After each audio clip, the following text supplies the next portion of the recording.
இது பண்ணிச்சு குடு இருடா எவ்வளோ போயிட்டு கையில் பிடிச்சி வச்சு போகிறது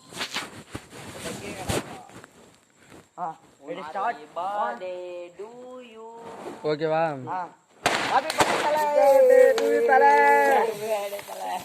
ஸ்டார்ட் பண்ணுங்க.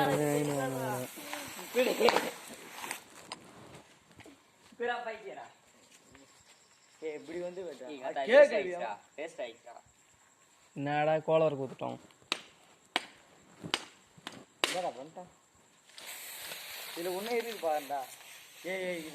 இங்க பெரிய தள்ளாத கடி கடின்னு எடுப்பாங்களாடா. ஏன்டா பெரிய தள்ளாத இருந்தா அது யாரு என்ன பண்றது? நீ அதெல்லாம் எதுவும் ஃபீல் பண்ணாத. நம்மள யாரும் ஒண்ணும் கேட்க முடியாது. எடியே வச்சு போட்டோ எடுத்துலண்டா.